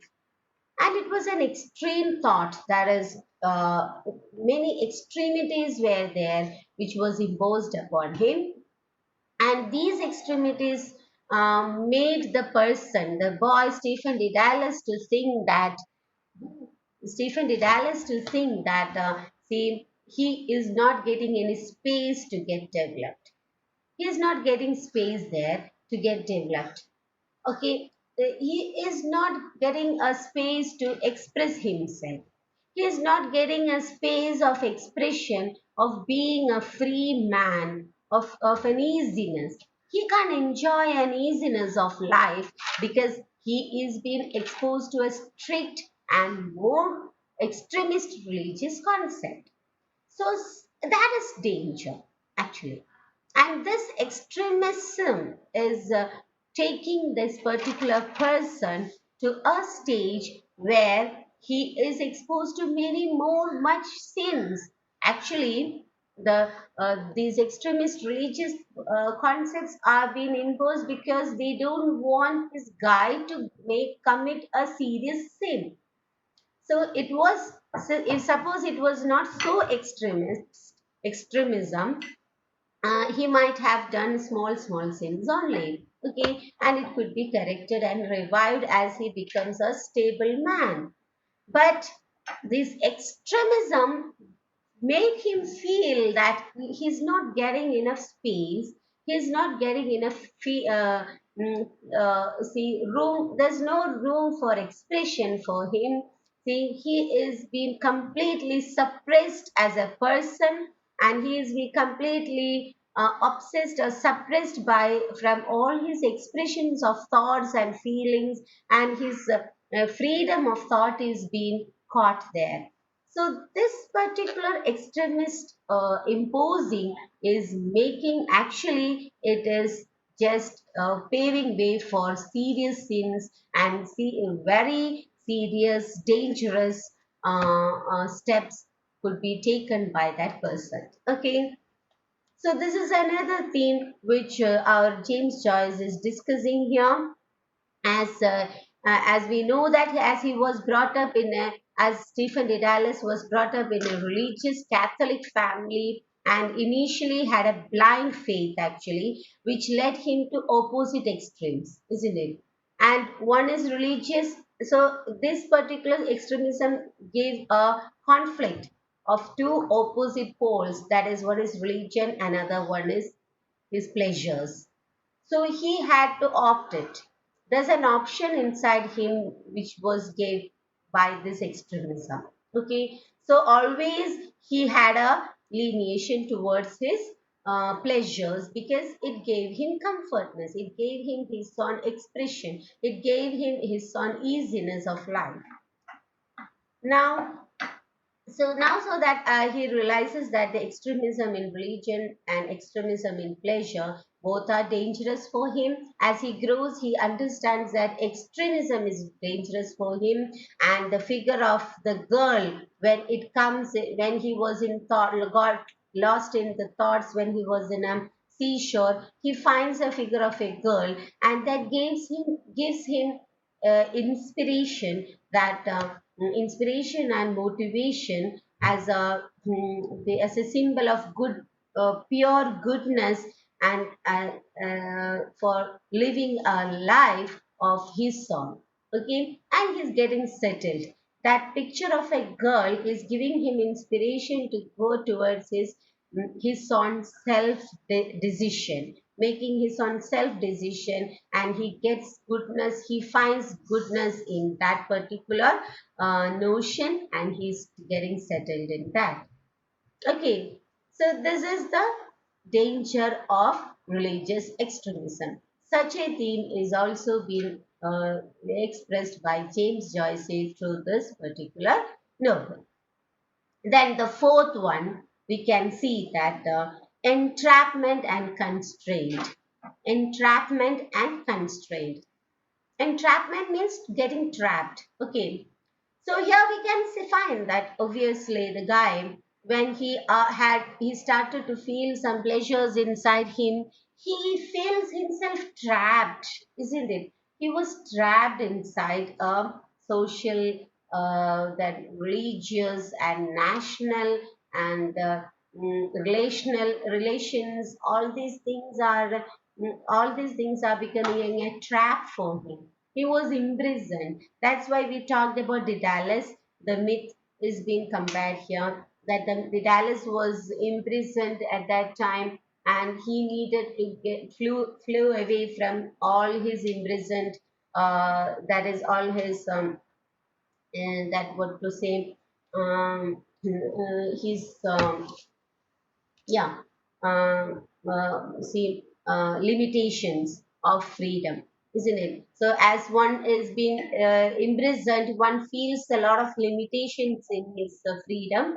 So Daedalus in his myth also, he needed freedom, and he made a wing and he flew away, and he achieved his success of freedom. Likewise, Stephen Daedalus is also here, feels and entrapped. Okay, he feels entrapped with the, see, we can find, let us trace the trap. Stephen finds Ireland like a trap. Ireland is a trap for him, a jail for him, where he couldn't live life fully and make a new artistic creation of his own, because Ireland is a place which is more sticking towards the moral values or religious values. Okay, so he found that the people of Ireland or the society are not gonna accept him as an artist who expresses his own freedom of thoughts. See, artists have been welcomed, but the artists are welcomed if they are sticking on to their notion. So the freedom of thought is very important there. So he knew that the people are not gonna accept him with his fullest freedom of thought. Okay. Next, his major bond is another bond is family. He finds that family is the constraint or family is the trap for him, because not because he doesn't love his family. He loved his family much. He loves his father much. But this love, deep love and knit towards this his family was an obligation for him to become himself, to find himself, to or the expression of himself, because he had a lot of commitments, financial commitments which his father has made, and he had to meet it. And he was indulged in many familial issues and all. So that's why he feels that it's an obligation for him. Okay, so that he want to get away from all this. There is all this needs in his life. Okay, then comes next, I again, nation we told, family we told, and obviously church and religion was a great obligation for him, because to become a fully indulged writer as his own way. Because he is sure that if he is staying back in Ireland and he is writing his own expressions, whatever he feels, and it will be surely interfered, and it will be surely that is criticized by the church and the people of the church and religious notions. So he don't wanna become, he don't want give he don't want to give the institution of religious institutions to interfere his thoughts. So he just feels that all these Catholic ethics which are becoming a chain for him. So he's kept, they are keeping him chained in their own chains, and he want a free soul. He want a free spirit, and he want a free intellect, which could give him the complete freedom for his expression as a artist. So that's why, so he is feeling, so his ambition is to become, his aim is to become an artist, and that aim couldn't be achieved if he is staying back in Ireland, because all these things, that is family, his nation and his church, all these things will get interfere in his freedom of thoughts, and so he don't wanna stay back anymore in Ireland. So that's the entrapment which he felt and constraints which he felt in Ireland. Okay, so that's the entrapment and constraint is a theme which you can write as a theme in this theme of this particular novel. Okay, then the fifth one as the role of artist. That's the theme. Okay. Here we can find that he's an artist. Anyway, he has right from his childhood, from his birth, he may be having that aptitude inside him of an artist. And so here we can trace out how an artist is struggling and becoming and finding his own artistic that is achievement, or finding himself as a person of his own passion and his own aptitude. So how an artist is getting developed, how an artist is being molded as an artist after undergoing a lot of experiences in his life, many experiences from his families, educational institutions, from nation, from religious institutions. All these experiences are giving him are much experience or giving him much exposure to and are playing a good role in molding an artist as a perfect artist of expression. And finally, in the end of the novel, we could get an artist as a young man. Okay, so that's the relevance of the topic name or the name of the topic of the novel. That is, the name is the artist as a young man, isn't it? The portrait of the artist as a young man. So we can find that in the end, the novelist is portraying. Okay, a portrait is being given for the reader of an artist as a young man, and how that portrait is being designed, how that portrait is being painted by the author or by James Joyce could be seen throughout the novel. And finally, the portrait of a young man is ready there. Okay, after a lot of experiences and after a lot of painting over him, isn't it? What do you mean by painting? Actually, painting means with colors, different hues. A person, an artist is painting and creating a portrait by beautifying it, modifying it, okay, and checking its vulgarities and avoiding its vulgarities and beautifying and again reviving and innovating. And after a lot of efforts, that particular portrait is ready, isn't it? That's how a portrait is being made. Such a portrait is being made by James Joyce here of an artist of that is Stephen Dallas, an artist, a writer. Okay, so that's a role of artist which we can see here. The novel which explores what it is like to be an artist. Okay, the novel is exploring what it is like to be an artist. It has been told here, discussed here. Stephen's decision to leave his family and country behind, family and country behind, and go into exile to become an artist shows that James Joyce sees an artist as a necessarily isolated figure. Okay, so that isolation, that exile which Stephen Dedalus is doing, through that, James Joyce is telling us that, yeah, an artist need an isolation from all his backgrounds, all the interference of his background, and he want to become an isolated figure so that he is a free expression of thought. Okay, so that's the portrait drawn by of an artist drawn by James Joyce. Actually, James Joyce is portraying an artist, how an artist should be, what is like to be an artist. An artist should have many experiences, but after all these experiences, he should get away from all the myths, all the interferences, all the obligations which will get interfered in his freedom of thought. So that person should get away from all these myths of social, everything. Not only social, every concerns are there, and that person should be isolated as an artist.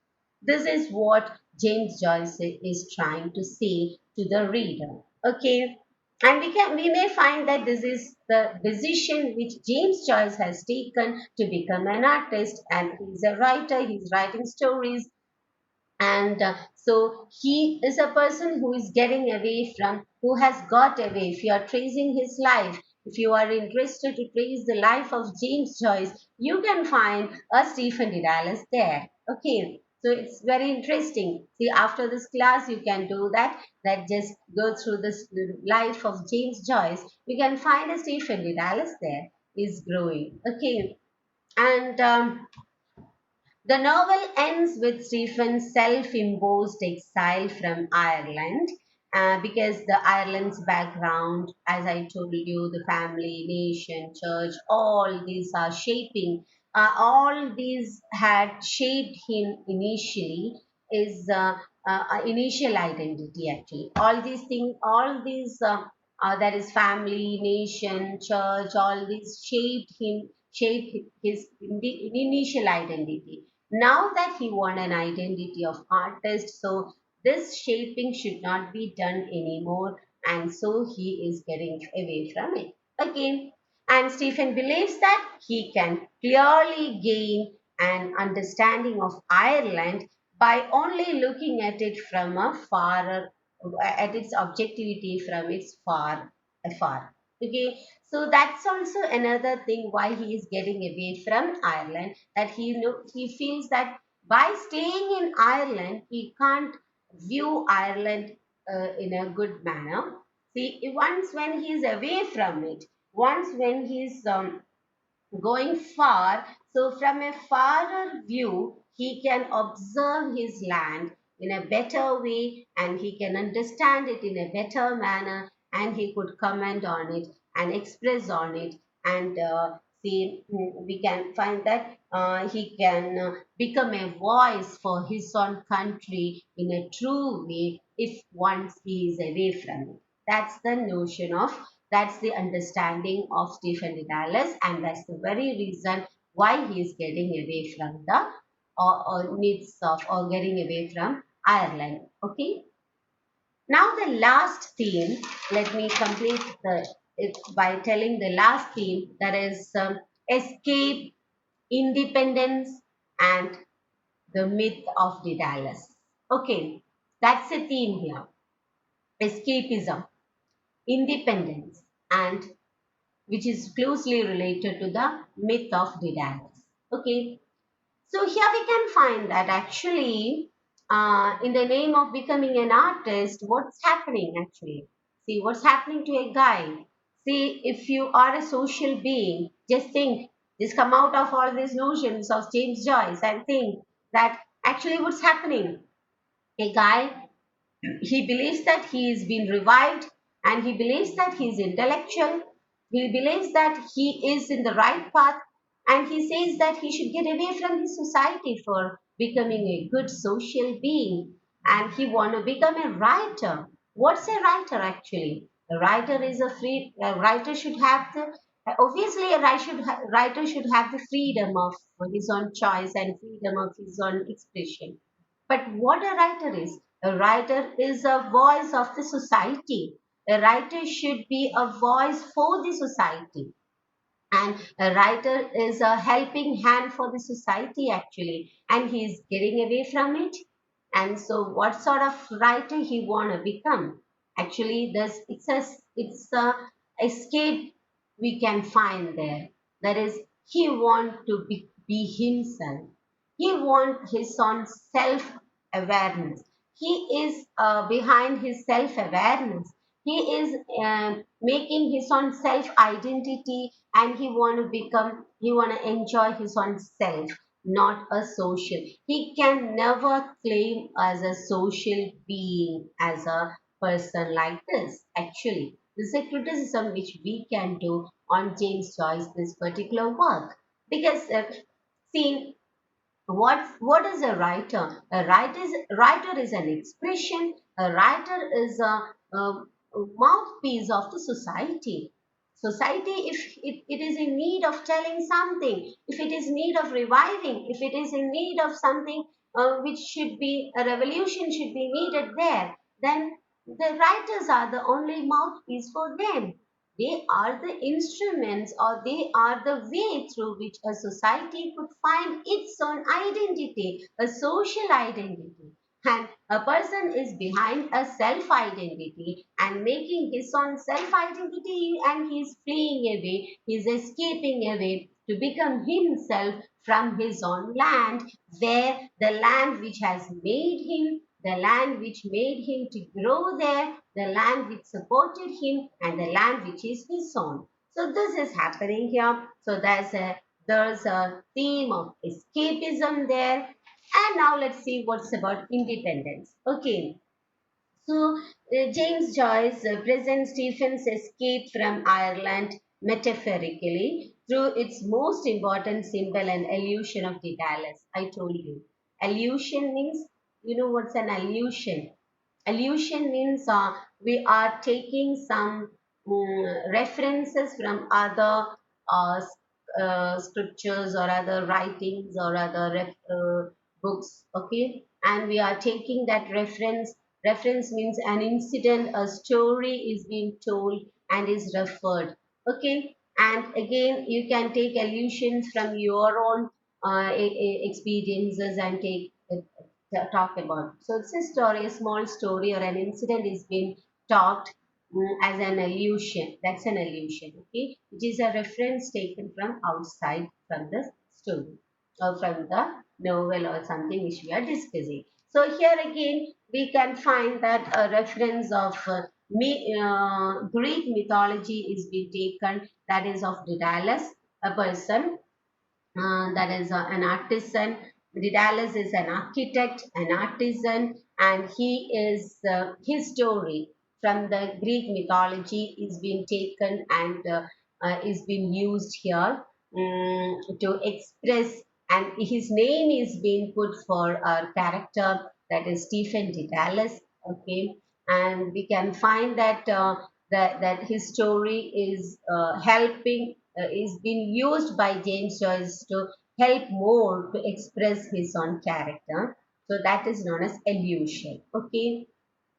So Daedalus is a symbol, actually, symbol, and the allusion which is taken in the form of a symbol here is a metaphorical expression which James Joyce is using. And here we can see that as Daedalus, I have told you the story of Daedalus, as Daedalus is flying away, isn't it? As Daedalus flew away from the labyrinth, or from the labyrinth, actually it is being made by himself under the request of the king.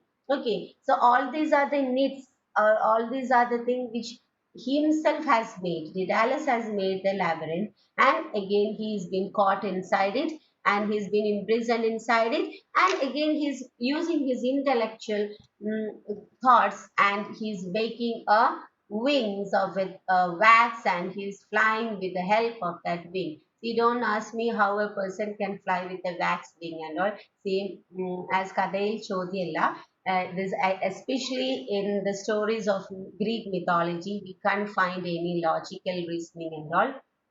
Anyway, those are the very, very more references we can find in many literary works. I don't know why people are keeping on sticking on this Greek mythology. Anyway, as a great literary works, we can take as a reference from that.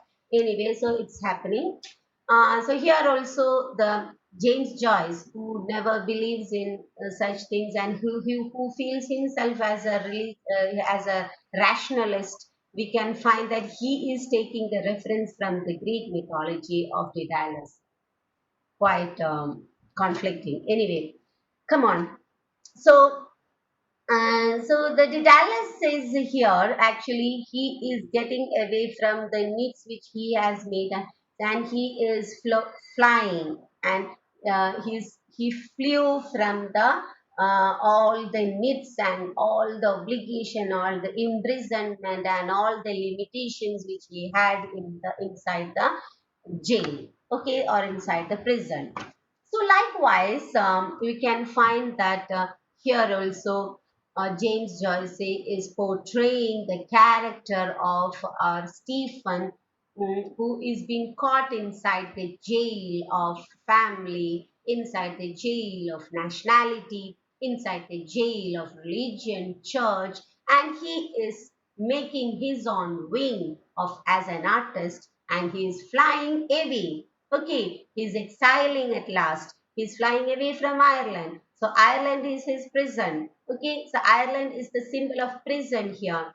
And Stephen Dedalus is the Dedalus, and his wing is his desire to become an artist. His plan to become an artist is his wax wing, and with that wax wing, he is flying away from all this, from the imprisonment of the family, then religion, and everything. Okay, so this is escape.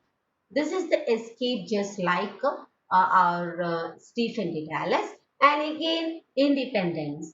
Independence is a feeling, a freedom is a feeling of, or it is a feeling of choice which always human beings choose, because freedom is very much needed for everything. So he is also in need of freedom from all the problems and issues which he's undergoing, and he don't want any obstructions for his dream to become an artist. So he is becoming an independent bird like person. Okay, so James Joyce has chosen the name Stephen de Dallas to link his hero, that is, link his hero Stephen de Dallas with the mythical Greek character Daedalus. Never forget that. Okay, and don't forget that Daedalus was also an artist, like, but he was an architect and an artisan, an inventor. Okay, in the Greek mythology, and here Stephen Daedalus is also an artist, but he's gonna become a creative artist of writing. That is a writer, becoming a writer. So, so far we have discussed much about the novel.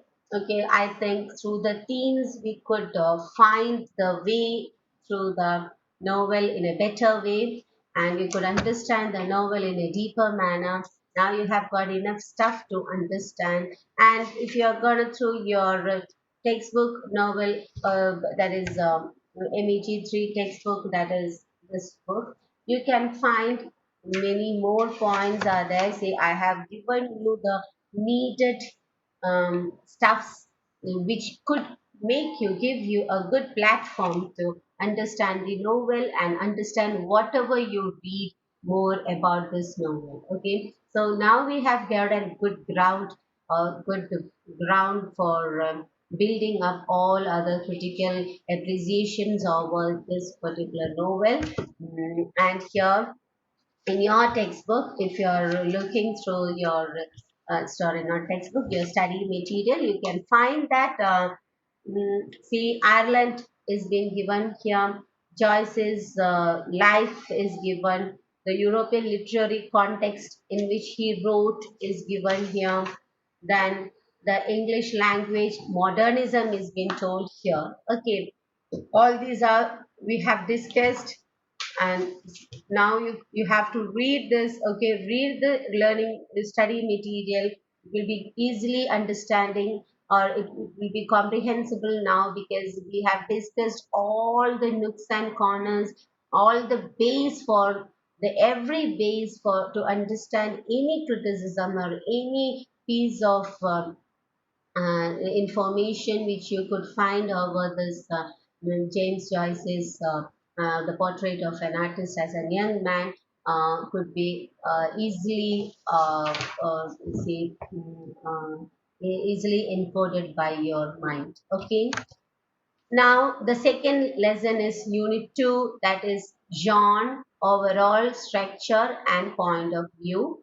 That is, genre means this piece of work, and you can find the whole work, that is a portrait of a young man. Then the genre, let's see. then overall structure of this thing, that is chapter wise structure, point of view of James Joyce, and see, then in the next lesson it's very simple. See, all these things we have discussed. Now you have to just consolidate everything as a essay and prepare it. Okay, then Stephen's growth and personality is being given very detailed manner in unit 3. We have seen it step by step. We have seen it. Anyway, you may read it and see, very important thing which you have to pick up from this study material is the lines which are given here. You may write one or three lines from as a reference for your essay. So you have to learn two or three lines or two or three examples which you can quote while writing your essay, that you have to do. See, here it is being given in such a manner. So now you know all about the story, and once you are reading, just read or right from the starting to the end about the Stephen's growth and personality, this unit. Okay, never neglect it. And the Stephen's aesthetic theory, it's also very important. So this unit 3, you have to concentrate it more. Okay, and Stephen and women. You know what's it all about? We have talked about Emma, and before that, we know that though Emma is there inside him, he had a lot of relations with bodily relation with many other women, but Emma is a mental lover of him. So his relation with women, how he is keeping women, and for what's the reason women is being used by Stephen. All these things could be criticized by yourself and you can write it. Okay. And so this particular unit 3, you have to concentrate it. Then comes technique.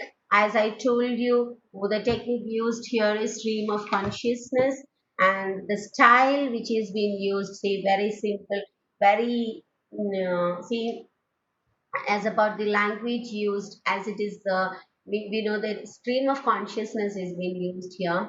So right from the starting of the novel we can see that it's the boy, it's the small boy who is speaking, because it's stream of consciousness. So the words used will be the phrases and small phrases of a small boy. Okay, as it is stream of consciousness, you should expect it in such a way. And see, I talked about the starting of the novel. It's very important. Always it is been asked in competitive exams like NET and SET exams and all. So here, see, the story is starting like this.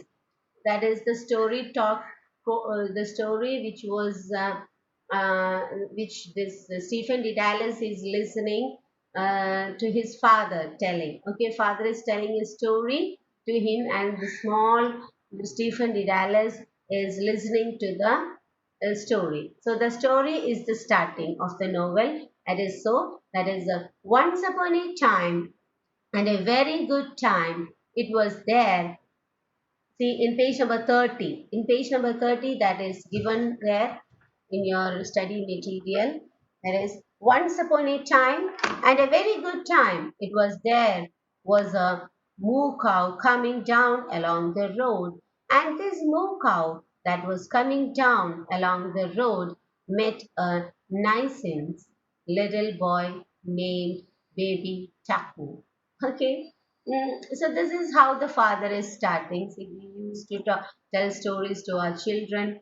So likewise, his father is telling his story to Stephen in his very young age, and this is how the story is starting. So if whenever a question is being asked in your competitive exams and all, say once upon a time, a very good time, it was there a moo cow coming down a lane. So which story is this? You have to recognize the starting lines, okay? So you can say write that it's portrait as of a artist as a young man, okay? So always, many times it has been asked in net exams, okay? Then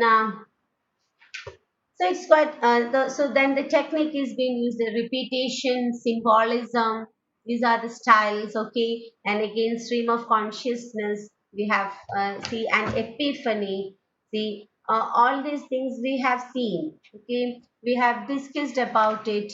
Okay. And See, the concept of epiphany is basic to the appreciation of Joyce's general approach in a portrait. See, by an epiphany, Joyce meant a sudden spiritual manifestation or showing forth.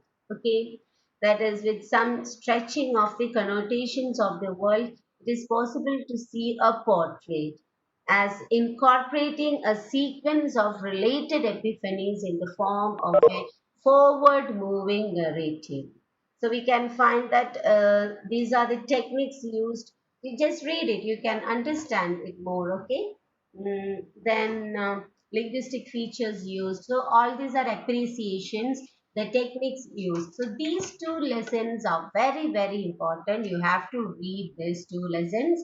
And then comes critical perspectives that we have already done it a very deeper manner through our each themes we have done it, and you may depend on it in a more better way because very little is being given here. Okay, so by this we have finished our novel. That is the seventh book of MET3 British novel. That is a portrait of the artist as a young man. I hope it is. Say I could satisfy your need. Anyway, say if there is any doubt, you can clear. Any doubts, children?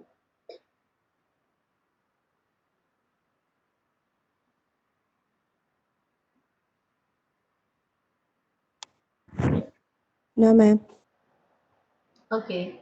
Okay, then let's sign off. If you have got any doubt, you may clear it in the next session. Okay. No problem. Okay. Then we'll see again tomorrow with book 8. Until then, goodbye and stay safe.